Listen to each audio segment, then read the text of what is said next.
Hello to everyone. आज हम लोग बात करेंगे regulation number 13 of SEBI LODR.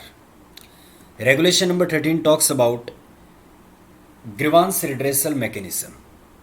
First of all let's talk about regulation number 13 sub regulation number 1। The listed entity shall ensure that adequate steps are taken for expeditious redressal of investor complaints।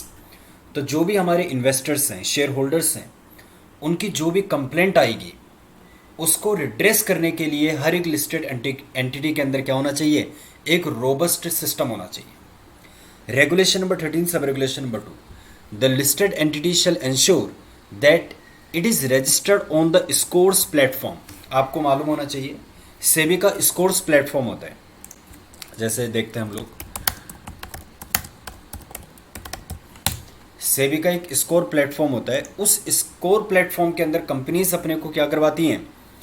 अपने को registered करवाती हैं। और अगर कोई भी investor है जिसको कंपनी के अगेंस्ट कुछ शिकायतें हैं, वो इस स्कोर प्लेटफॉर्म में क्या कर देगा? कंप्लेंट को लॉन्च कर देगा और फिर कंपनी को उस कंप्लेंट को क्या करना पड़ेगा? टाइमली रिजॉल्व करना पड़ेगा। तो ये स्कोर्स प्लेटफॉर्म होता है, ठीक है। और इस स्कोर्स प्लेटफॉर्म में क्या करना है? कंपनी को अपने को रजिस्टर्ड करवा रहे हैं। So the listed entity shall ensure that it is registered on SCORES platform और सच अदर इलेक्ट्रॉनिक प्लेटफॉर्म और सिस्टम ऑफ द बोर्ड। यहाँ पे बोर्ड का क्या मतलब है? यहाँ पे बोर्ड का मतलब है सेबी। तो सेबी का जो स्कोर प्लेटफॉर्म है वहां पे अपने को रजिस्टर्ड करवाइए, या अगर कल को सेबी कोई और प्लेटफॉर्म बताते हैं अपने को वहां पे रजिस्टर्ड करवाइए। As shall be mandated from time to time in order to handle investor complaint. तो जो भी इन्वेस्टर की कंप्लेंट आती है उसको हैंडल करने के लिए in the manner specified by the board. यहाँ पे बोर्ड का मतलब बीओडी से नहीं है, यहाँ पे बोर्ड का मतलब है securities and exchange board of India.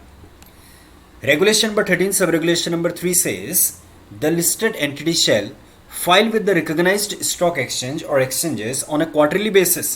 quarterly basis मतलब तिमाही। within 21 days from the end of each quarter।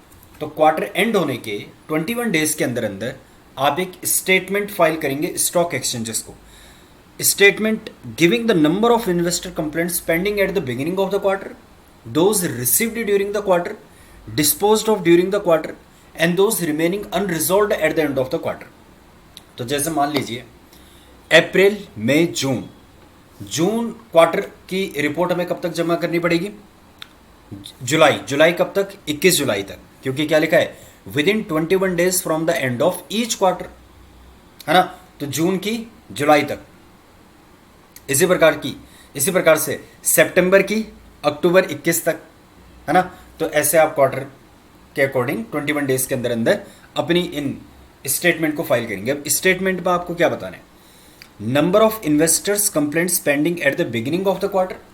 इस क्वार्टर के स्टार्टिंग में कितनी कंप्लेंट्स पेंडिंग थी, इस क्वार्टर में कितनी रिसीव हुई, those received during the quarter, disposed of during the quarter. इस क्वार्टर में हम कितनी कंप्लेंट्स को डिस्पोज ऑफ कर चुके हैं, यानी कि कितनी कंप्लेंट्स को हम रिड्रेस कर चुके हैं, ठीक है, रिजॉल्व कर चुके हैं। And those remaining unresolved at the end of the quarter.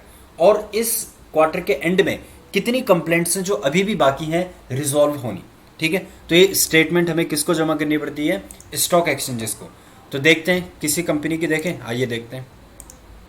अब ये जैसे बीएससी में हम लोग जा रहे हैं ना, बीएससी में हम लोग गए, बीएससी में किसी भी कंपनी का देखते हैं, जैसे बीएचईएल का देखें, Bharat heavy electricals limited. Bharat heavy electricals limited, यहाँ पर हम जाते हैं, इधर देखते हैं हम कहीं पे मिलेगा हमें, yes, statement of investor complaint. तो देखो ये स्टेटमेंट आ गई, statement of investor complaints quarter ending September 2022। तो सितंबर क्वार्टर की कंप्लेंट का ये स्टेटस यहाँ पर बता रहे हैं। तो ये कब तक, ड्यू डेट कब तक थी? 21 अक्टूबर। आज कितनी तारीख है? 17 अक्टूबर। तो वैसे तो आज की डेट है 17 अक्टूबर, इनके पास डेट कब तक है? 21 अक्टूबर तक की थी, इन्होंने ऑलरेडी सबमिट कर दी है। अब यहाँ पे देखो क्या बता रहे हैं, number of investor complaints pending at the beginning of the quarter. ये जब हमारा क्वार्टर स्टार्ट हुआ था, जुलाई, अगस्त, सितंबर, तो जुलाई में हमारे पास कोई भी कंप्लेंट नहीं थी। Number of investor complaint received during the quarter, इस क्वार्टर में यानी कि जुलाई, अगस्त, सितंबर, इन 3 महीनों में कभी भी हमें कंप्लेंट रिसीव हुई क्या? हाँ हुई थी, एक हुई थी। Number of complaints dispose of during the quarter, एक रिसीव हुई थी उसी को हमने डिस्पोज ऑफ कर दिया। Number of investor complaints unresolved at the end of the quarter, 0। तो इस तरह से हमें क्या मिल जाती है, ये रिपोर्ट मिल जाती है, ठीक है ना।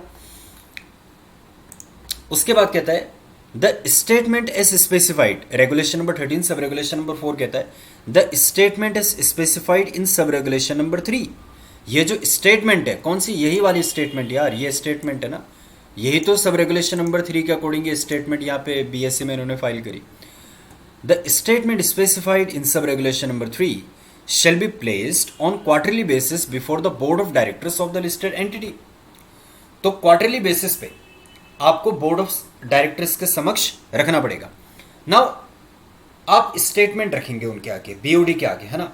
जब बोर्ड की मीटिंग होगी, जब डायरेक्टर्स की मीटिंग होगी लिस्टेड कंपनी के, तो उस लिस्टेड कंपनी की बोर्ड मीटिंग में आपको क्या रखना है, आपको बताना है कि साहब रेगुलेशन नंबर 13 के अकॉर्डिंग कितनी complaints at the beginning of the quarter pending थी, कितनी क्वार्टर में रिसीव हुई, कितनी हमने रिजॉल्व कर दी और कितनी येट टू बी रिजॉल्व हैं। तो वो एक पूरी स्टेटमेंट आप बीओडी के सामने रखेंगे। नाउ माय क्वेश्चन इज, क्या बीओडी के पास हम मेल के थ्रू भेजेंगे या बीओडी के पास हम कैसे, मतलब प्रैक्टिकल लाइफ में ये चीज़ कैसे इंप्लीमेंट होती है। तो बेसिकली जब भी लिस्टेड एंटिटी होती है ना, तो लिस्टेड एंटिटी को क्या करना पड़ता है, क्वार्टरली रिजल्ट जो होते हैं फाइनेंशियल रिजल्ट्स वो सबमिट करने पड़ते हैं स्टॉक एक्सचेंज में। और रेगुलेशन नंबर 33 कहता है कि क्वार्टरली रिजल्ट जो है ना वो बीओडी के द्वारा अप्रूव्ड होने चाहिए। और बीओडी की हम लोग मीटिंग बुलाते हैं, तो हर एक क्वार्टर के एंड में एक्चुअल में हम मीटिंग बुलाते हैं और उसी मीटिंग में एक एजेंडा आइटम हमारा क्या होता है कि investor grievance, investor redressal mechanism के regulation number 13 sub regulation number 4 का कंप्लाई करने के लिए जो हम एजेंडा आइटम बनाते हैं, बोर्ड मीटिंग जब भी होती है तो एजेंडा आइटम बनाते हैं ना कि इस मुद्दे के ऊपर डिस्कशन होगा, इस मुद्दे के ऊपर डिस्कशन होगा। वैसे ही एक पॉइंट हमारा क्या होता है एजेंडे का, regulation number 13 sub regulation number 4 कि भाई बोर्ड ऑफ डायरेक्टर्स इस क्वार्टर में ये इन्वेस्टर कंप्लेंट्स का स्टेटस है, और बीओडी क्या करते हैं उसके ऊपर नोट ले लेते हैं, मतलब वो बीओडी के संज्ञान में, बीओडी की नॉलेज में हम उस बात को रख देते हैं। और इस प्रकार से हमारा regulation number 13 sub regulation number 4 का भी कंप्लाइंस हो जाता है। So with this we are done with regulation number 13। Thank you so much.